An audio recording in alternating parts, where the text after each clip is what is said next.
Halo semua, beberapa menit ke depan kita bakal coba mengurai satu konsep yang indah banget dalam interaksi kita sebagai manusia, yaitu hibah. Nah, pembahasan kita kali ini didasarkan pada materi fikih muamalah dari UIN Sibersyari Syekh Nurjati Cirebon. Yuk kita lihat bareng-bareng, apa sih makna di baliknya? Oke, untuk bisa paham, kita mulai dari pertanyaan yang paling mendasar deh. Apa sih sebenarnya esensi dari tindakan memberi itu? Nah, pertanyaan barusan itu ngebawa kita langsung ke jantung pembahasan kita hari ini. Sebuah konsep dalam ajaran Islam yang disebut hibah. Yuk, kita bedah sama-sama apa sih makna sesungguhnya? Jadi, poin utamanya itu ada di kesederhanaan dan ketulusannya.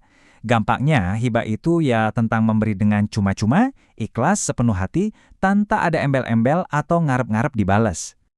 Tentu aja, memberi itu kan perbuatan baik ya. Tapi apa sih yang bikin sebuah pemberian itu jadi sah dan benar-benar bermakna dalam konteks ini? Coba kita lihat dasar hukum sama aturan mainnya. Konsep ini tuh akarnya kuat banget di dalam Al-Quran. Di situ kita dianjurkan untuk ngasih harta yang kita cintai, bukan harta yang udah nggak kita butuhin lagi. Jadi ini tentang kerelaan ngasih sesuatu yang kita sayang. Nah, hadis ini nunjukin tujuan sosial dan spiritual dari hibah dengan jelas banget. Tujuannya apa? Buat numbuhin rasa cinta dan ikatan yang kuat di antara kita.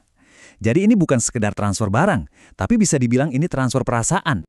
Oke, biar sebuah hibah itu dianggap sempurna, 4 elemen penting ini wajib ada. Anggap aja kayak 4 pilar yang nopang satu bangunan. Kalau satu aja nggak ada, ya bangunannya nggak bakal berdiri kokoh. Selain 4 pilar tadi, ada lagi nih beberapa ketentuan penting yang harus dipenuhi. Kalau tadi pilar, nah ini anggap aja fondasinya, biar pilar-pilarnya bisa berdiri di atas tanah yang kuat. Anggap aja ini kayak checklist sederhana ya, biar pemberian kita itu valid dan semangatnya juga pas, pastiin semuanya terpenuhi. Semuanya harus jelas, ikhlas, dan tuntas. Gitu aja. Jadi gimana sih wujud konsep ini di kehidupan kita sehari-hari? Mungkin kita sering banget ngelakuinnya tanpa sadar loh. Coba deh kita lihat contoh-contoh ini. Waktu kita sadar, ternyata tindakan ini tuh umum banget. Ngasih sepeda ke anak, kado ke teman. Intinya, hibah itu ya bagian dari interaksi kita sehari-hari. Bukan konsep yang jauh, tapi sesuatu yang dekat banget sama kita. Nah, disinilah letak bedanya. Niat.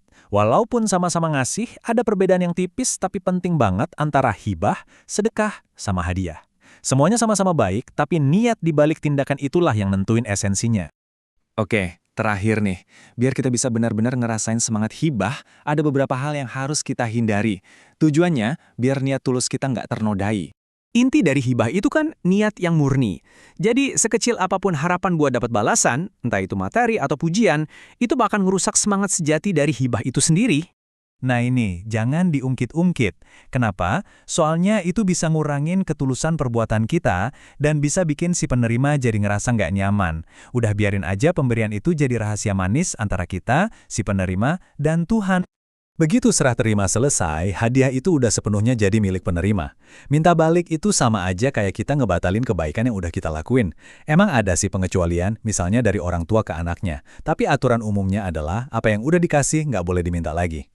Prinsip penting lainnya ya jelas ya, barang yang dikasih haruslah sesuatu yang baik dan diizinkan. Masa kita ngasih barang yang buruk atau terlarang? Itu kan udah jelas bertentangan sama semangat kebaikan yang jadi inti dari hibah. Ini semua ngebawa kita ke satu pertanyaan buat direnungkan.